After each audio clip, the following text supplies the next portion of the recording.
والله يدعو إلى دار السلام ويهدي من يشاء إلى صراط مستقيم. Islam is peace, Islam is ease, Islam is not danger or disease, Islam is love and prosperity, Islam is not hatred or adversity, Islam is neither maze nor grace, Islam is giving Allah all praise, Islam is keeping up the pace, Islam is for every race, Islam is peace, Islam is ease, Islam is not danger or disease. Welcome to this edition of Beauties of Islam. I'm your host, Yusuf Estes. Today we're going to continue talking about the rights and limits, and that is one of the beauties of Islam. I recall when I first came into Islam that I was pretty much impressed with some of the Western teachings and some of the incidences that were taking place at the time. People were talking at that time about the rights of children, children's rights, and I remember thinking that that's an important thing. You know, children have rights, and we should find out, what are the rights of children. At the same time, though, I'm discovering Islam, and I'm looking at Islam and asking, well, what about rights in Islam? You claim that Islam is a way of life, Islam is a complete and total package for all times and all places and all people. So is there anything in Islam about rights for children? And it's funny, you know what? Islam is all about rights. In fact, that's one of the keys, one of the most beautiful things about Islam is the rights and limits. That we don't go past somebody's rights. Because, for instance, we give rights to the children. You could say, well, children have all rights, total rights. Now, all of a sudden, the children are telling the parents what to do. That's not a good idea. And it was Prophet Muhammad, peace be upon him, that said that one of the signs of the last days is going to be that the children will actually be superior to their own parents, treating their parents like slaves. This means they would be going beyond their rights, doesn't it? And that's exactly what we've discovered, that today, by going out here and talking about children's rights and promoting children's rights without putting a check and balance in place, it seems as though there's no way to stop the children today. When my mother, who was a school teacher for many years, came home from school one night and she said, I'm going to stop teaching. We asked her why. She said, the teachers have lost their rights. It's all about the students' rights, but the teachers have no rights anymore. I didn't quite understand what she was saying. The gravity of the whole thing didn't catch me until I realized that this is exactly the downfall of a society when you give all rights to one group, but you infringe on the rights of another group. Now, when I grew up many years ago, the teacher had the right to paddle the child if they got out of line. They had a little, like a ping pong paddle or something like that, and they would paddle you with that if you misbehaved. But then they passed a law and said no teachers can use this paddle anymore. Well, then what happens? Well, some of the teachers, they would try to swat the child with their hand. Well, they made a law against that as well. They said, no, you can't do that. That's not going to work. So now the teacher has no way to say anything over the student. They can't stop them. In fact, it got to the point where the students would challenge the teachers and say bad things in the face of the teacher and say, what are you going to do about it? Well, what could the teacher do? What can they say? Because here you are, you're trying to teach a class and you got students that will just stand up and say anything, do anything, and what can you do?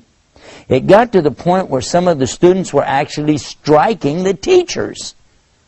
Now that became a serious problem. And of course, then the students began striking each other, hitting one another. And now, who can stop them? Because if you put your hand on the child, maybe you grab them too tight, you leave a mark on them or something, they can go to the authorities, and you can go to jail. You started out in the morning as a teacher, you wind up at night as a jailbird. Because why? Because you don't have any longer the right to discipline the children. Now, according to the Bible, and that was one of the things that I was very impressed with, of course, in those days as a preacher in Christianity, we find the teaching that's very clear: if you spare the rod, you'll spoil the child. And I always derived the meaning out of that it meant that you have to use the rod at least to let the child see that you're in authority here, you know. Then the child will behave. Otherwise, they don't see any reason to follow the rules, because there's not going to be any punishment if I don't, so who will stop me? Spoil the rod, spare the rod, spoil the child. That's what it says. Spare the rod, spoil the child. But when I got to Islam, I said, well, what does that teach? They said, well, in Islam, you're not allowed to pick up a stick and beat children. That's not permissible anyway, so we don't have that.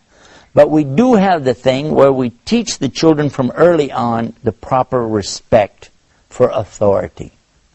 And this is instilled on the child from the time that they're able to move around, that time they're able to start thinking. They learn what they can do and what they mustn't do. This is pretty normal amongst most homes. You know, you see the mother, she'll say, no, no, no, no, don't do this, don't do that. That's normal, and it's good. Of course, in an Arabic home, they will be saying, la, la, la, la, la, la. It's the same meaning. Don't do it. But as they get older, and they begin to talk, speak, think, and converse with their parents, that's when the importance of teaching rights and limits really comes into play. Because it is right for the child to have a time to play with their toys. And it's also right that they should share their toys. But there has to be a limit. And the limit is going to be that the child cannot go and take from the other children without their permission. So we begin to teach them about asking permission. I remember one of the things that my dear friend Muhammad Abdul Rahman, who was the one who helped me get to Islam, that he taught us this by example. He was very good at giving examples of things so you could see it. One day he went to my daughter, who was about 6 years old at the time, and he asked her if she would like to borrow $1. I said, "You borrow $1?" She said yes, so she borrowed the $1 from him. She borrowed $1. He said, okay, and you're my witness. I was a witness. Okay, you got a witness, you borrowed $1. A couple of days later, he asked her, do you have $1? She said she had 4 quarters. He said, okay, can you pay me back the $1 you owe me? She said, okay, and she gave him back the 4 quarters. After she went on to play, I asked him, what was that all about? He said, didn't you get it? I said, no, I don't think I understand what's going on. He said, okay, I was teaching her that if you borrow something, you must pay it back. But you don't pay it back with anything extra. For instance, if she would have said, thank you for loaning me $1, here's the $1 back and maybe a piece of candy, he said, I wouldn't take it. That would be wrong in Islam. That goes beyond what's right. The rights of borrowing are that you give back exactly what was borrowed without anything extra with it. Otherwise it would be called riba or usury. And I thought, whoa, you're teaching a child something, this is too complicated. You're starting out a little kid. He said, no, this is when it's starting. And I thought, will that really work? Well, I found out about it later. Some years later, it happened at the time of Ramadan, and they have this festival called Eid al-Fitr. And this is the celebration after Ramadan. And one of the things that happens is the children go around and smile real big in the parents' faces, and they give them candy, they give them gifts, and they give them money. And my daughter, sure enough, she came running up to me, Daddy, Daddy, look what somebody gave me. It was $100 bill. And I looked at that $100 bill and I was thinking, wow, we can buy her clothes with this. She can get, some toys with this. Maybe we even buy her, an outfit. We can, so many things I was thinking about could be done with that $100 bill. But she went over to the masjid, the mosque, it's called masjid, to a box that was there for donations, and she put the whole $100 bill in that box. I said, what? What'd you just do? She said, I put it in there. I said, why? She said, I always wanted to have $100 to put it in the masjid box, because so many times people talked about things that we need, things that the masjid needs, things the school needs. She said, and I knew I didn't have any money, but I knew if I ever got $100, I would put it in there, and I just got to do it. Isn't that good? And I thought about it. I said, look at this. This child has understood something better than I did. Whereas I was thinking we could get her some clothes, we could get her some toys, candy, gum, things like that with the money. And look at what? She's understanding value, a value that's a higher level of value, not just dollars and cents. So what we're learning from this kind of rights, is that there is something with limits too. You don't just think about what I get for me. You don't just think about, oh, how is this going to benefit my circumstance right now? But you think about how it will benefit others. And by the way, all the time you're doing that, Allah is for sure going to be recording and making sure that you get full reward here and in the Day of Judgment. So this is something really big for us. This kind of rights that we're talking about, really, we could talk about this for a very long time. There's a lot of depth behind it. But what I'd encourage you to do is to study this, sit with your teachers of Islam, and read the Quran, and read some of the stories from the books, like this is Sahih Bukhari. These are some of the teachings of the Prophet Muhammad, peace be upon him. And we find a lot of things in there that will really help us to understand about rights and limits. And I'll give you an example of just one of the things that impressed me an awful lot about this, was the rights and limits is spelled out in one of the chapters of the Quran. Now, in another program, we're talking about this same subject in a bigger detail, but I'll just refer to it for you so that you can look it up. Chapter 49 in the Quran, it's called Surah Al-Hujurat. Surah Al-Hujurat. And when you go to this chapter 49 in the Quran, you're going to be surprised to discover how it's telling you the proper dealings with men and women both. What a man should do, what a woman should do, what women together should do as groups, what you shouldn't do, how to behave, how is your behavior, and the akhlaq is what they call it. This is akhlaq, the behavior. And all of these things are dealing with the rights and limits of a human being. I think this is a good chance for me to sum it up and tell you that if you go to our website, the website it's called beautiesofislam.com, and you'll find programs like this will be displayed there.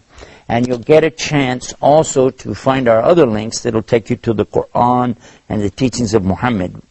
And when you go and watch for yourself these little programs, the snippets that we'll have on there for you, I think it'll help you to put all of it in perspective. But the rights and limits that come with Islam are definitely one of the many beauties of Islam. And having said that, I find myself now we're at the end of another program with so much more to go, so we'll ask you to just be with us the next time right here for more Beauties of Islam. Until then, salam. Islam is peace, Islam is ease, Islam is not danger or disease, Islam is love and prosperity, Islam is not hatred or adversity, Islam is neither maze nor grace, Islam is giving Allah all praise, Islam is keeping up the pace, Islam is for every race. Islam is peace, Islam is ease, Islam is not danger or disease, Islam is love and prosperity, Islam is not hatred or adversity, Islam is neither maze nor grace, Islam is giving Allah